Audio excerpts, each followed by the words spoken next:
आपने सुना होगा कि हर इंसान में कोई ना कोई खास बात जरूर होती है और अगर उस खासियत को वो इंसान पहचान ले, उस खासियत पे काम करना शुरू कर दे, तो फिर उसको रोकने वाला कोई भी नहीं है।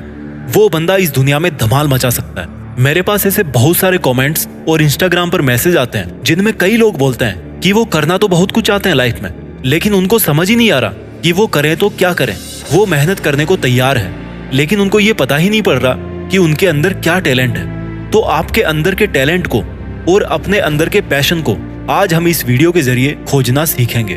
दोस्तों, इस वीडियो को आपको बहुत ध्यान से और बहुत आराम से सुनने और समझने की जरूरत है, क्योंकि अगर आप किसी फील्ड को चूज करते हो तो आपको अपनी जिंदगी के 50-60 साल उसी फील्ड के साथ में बिताने पड़ते हैं। इसलिए आप एक बार ध्यान से समझिए कि किस तरह से आपको किसी फील्ड को चूज करना है। देखिए दोस्तों, दो चीजें होती है, एक पैशन और एक प्रोफेशन। और जरूरी नहीं कि एक इंसान के लिए पैशन और प्रोफेशन दोनों एक ही हो। फॉर एग्जाम्पल, अगर आपको म्यूजिक से बहुत प्यार है, आपको गाने का बहुत शौक है और आप सिंगिंग में करियर बनाना चाहते हो, तो ये तो हो गया आपका पैशन। अच्छा, आपको बनना सिंगर है, लेकिन आप किसी मजबूरी से किसी कंपनी में प्राइवेट जॉब कर रहे हो, क्लर्क की, तो ये हो गया आपका प्रोफेशन। देखिए, आपका ट्रू पैशन और टैलेंट ढूंढने के लिए आपको दो चीजें देखनी पड़ेगी। पहली है इंटरेस्ट और दूसरी है कंसिस्टेंसी। यानी कि अगर आप वो इंटरेस्ट वाला काम करो और आपका अगर उसमें भारी नुकसान भी हो रहा है, तब भी क्या आप उस काम को कंटिन्यू करना चाहोगे?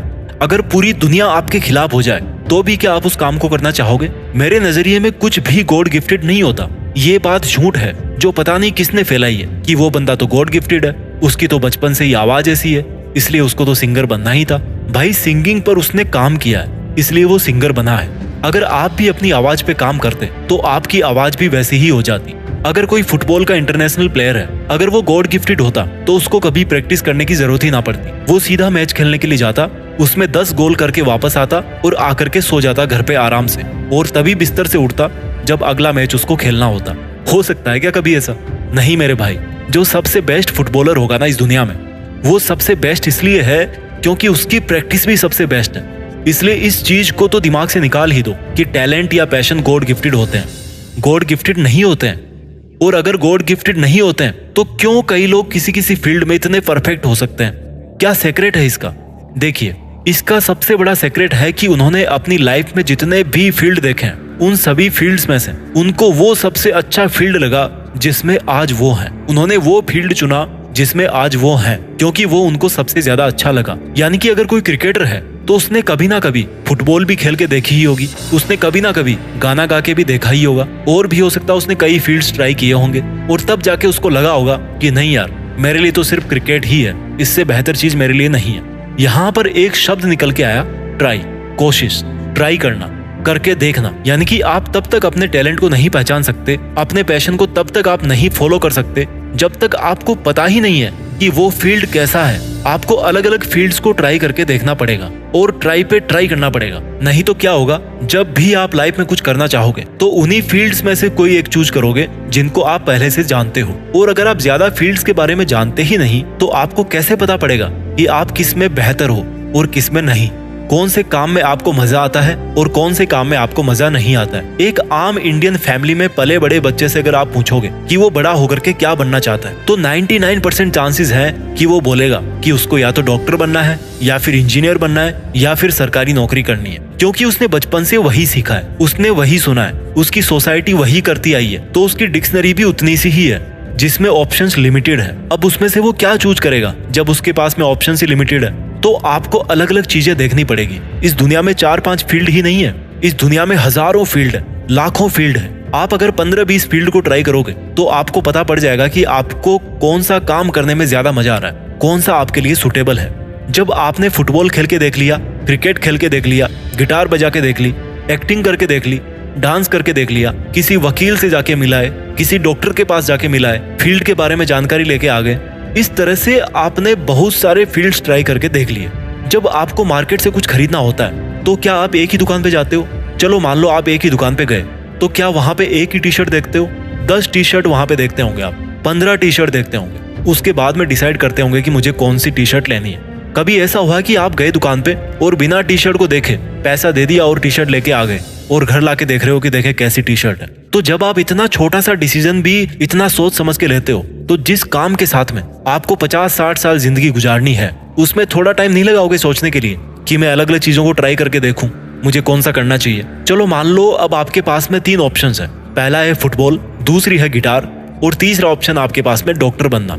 ठीक है, ये जस्ट एक एग्जाम्पल है। आपके क्या क्या ऑप्शंस है ये आपको पता है। किसी को जिम ट्रेनर बनना है, किसी को न्यूट्रिशन गाइड बनना है, किसी को मेकअप आर्टिस्ट बनना है, सबकी अलग अलग चॉइस है। बट मान लीजिए अब आपको फुटबॉल, गिटार और डॉक्टर इन 3 में से कोई एक चूज करना है, तो आप ये देखो कि अगर आपने किसी एक को चुना तो क्या आप जिंदगी भर उस काम को कर सकते हो? क्या आप जिंदगी भर उस काम से कभी बोर नहीं होगे? कहीं ऐसा तो नहीं कि 3 महीने म्यूजिक सीखा और फिर किसी और काम को पकड़ लिया। हो सकता है चेंज, मैं नहीं कहता कि नहीं होता चेंज, लेकिन आपको पहले ही सोचना पड़ेगा कि जब मैं इस फील्ड में जाऊंगा तो मुझे क्या सीखना है, कहाँ से सीखना है, कितना टाइम लगेगा, कितना पैसा लगेगा, किसका पैसा लगेगा। आपके पिताजी की सेविंग काम आएगी इसमें, या फिर आप कोई पार्ट टाइम जॉब करके उस टैलेंट को सीखने के लिए पैसा निकाल सकते हो। आपके पास में रिसोर्सेज क्या क्या है सीखने के। आपने सोच लिया कि मंगल ग्रह पे जाना है मुझे, बहुत अच्छी बात है, लेकिन वो आपको सीखना भी तो पड़ेगा। वहां पे जाओगे कैसे? आपके पास में टेक्नोलॉजी होनी चाहिए, आपके पास में वो रिसोर्सेज होने चाहिए। सोचने में कोई बुराई नहीं है। हम लोगों में से ही कोई अगर सोचेगा कि मंगल पे जाना है, तभी तो हमें से कोई वहां पे पहुंच पाएगा ना, तो अच्छी बात है, सोचने में कोई बुराई नहीं है। लेकिन वो आपके लिए कितना पॉसिबल है, आपके फंडामेंटल्स क्या क्या है, क्या आपके फंडामेंटल्स उतने स्ट्रॉन्ग हैं? और अगर नहीं है तो क्या आप अपने आप को उतना स्ट्रॉन्ग कर सकते हो वहां तक जाने के लिए? और अगर आपने उस फील्ड को चूज कर लिया तो क्या आप वहां से कुछ पैसा भी कमा पाओगे? क्योंकि भाई आपको अपना घर खर्चा भी तो चलाना है, या फिर 20 लाख रुपए खर्च करके भी लोन पे ही काम चलाते रहोगे? उस फील्ड के टॉप में जो पहुंचा है ना इंसान, उसने वहां तक पहुंचने के लिए क्या क्या किया वो भी देखो, उसकी क्या स्ट्रेटेजी रही है। क्या आपके पास में भी है ऐसी कोई रणनीति जो आपको वहां तक पहुंचा सकती है? इस तरह से जब आप डिसाइड कर लो कि भाई इस फील्ड में मुझे जाना है, मेरी प्लानिंग ये रहने वाली है, देन व्हाट टू डू, सोचना कीजिए बंद, और जो प्लानिंग आपने करी है उसको एक्शंस में बदलने का टाइम आ गया है। मेहनत करने का 1 घंटा सोचने के हजारों सालों से बेहतर है। A single hour of action is always better than 1000 years of thinking। इसलिए अगर आपने एक डिसीजन ले लिया, then you have to follow that routine, that training, that planning। मेरे भाई, इससे आसान तरीका नहीं है अपने टैलेंट को पहचानने का, अपने पैशन को प्रोफेशन में बदलने का। और दोस्तों, अगर मेरी पर्सनल सलाह आप मुझसे जानना चाहते हो तो मेरा तो यही प्रिंसिपल है कि टैलेंट वैलेंट कुछ नहीं होता यार, बस मेहनत सब कुछ होती है। बंदे के दिल में हौसला होना चाहिए। वो मेहनत के सामने टैलेंट को घुटने टेकने ही पड़ते हैं। आपको टैलेंट की नहीं बल्कि स्किल को सीखने की जरूरत है। आपको कलाकार के घर में पैदा होने की जरूरत नहीं है, आपको कलाकारी सीखने की जरूरत है। और जब आप किसी भी कलाकारी को सीख रहे हैं, उसकी तैयारी कर रहे हैं, तो एक बच्चा बन के सीखिए, पूरी ईमानदारी के साथ में सीखिए। Because it's the knowledge which you can turn into skill, and it's only the skill which will take you to the top of that field.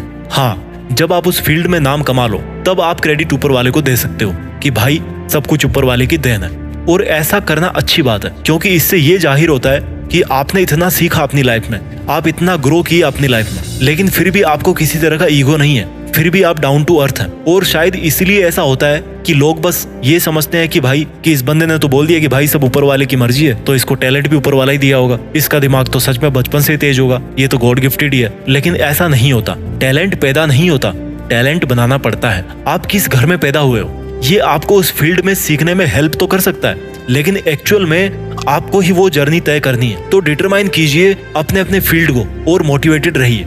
आपका मोटिवेशन लेवल कभी डाउन नहीं होना चाहिए, क्योंकि आपका मोटिवेशन बताता है कि आप उस टारगेट के लिए, उस टैलेंट को पाने के लिए कितनी मेहनत करने को तैयार हो। और मैंने एक जगह बहुत ही खूबसूरत लाइंस पढ़ी थी कि जो काम औरों के लिए मुश्किल हो और उस काम को अगर आप आसानी से कर दो, इसको बोलते हैं रियल टैलेंट। और उसी टैलेंट के साथ में आप अगर इम्पॉसिबल को भी पॉसिबल कर दो, तो इसको बोलते हैं असली बुद्धिमानी। आई होप आपके लिए ये वीडियो बहुत अच्छा रहा होगा। आपको ये सीखने में हेल्प मिली होगी कि आप अपने टैलेंट को कैसे पहचाने और वहां तक कैसे पहुंचे। मैं आपके लिए लेकर आता रहूंगा इसी तरह के बहुत सारी वीडियोस। चैनल को सपोर्ट करने के लिए थैंक यू सो मच। अपना ख्याल रखिए और आगे बढ़ते रहिए। जय हिंद, वंदे मातरम।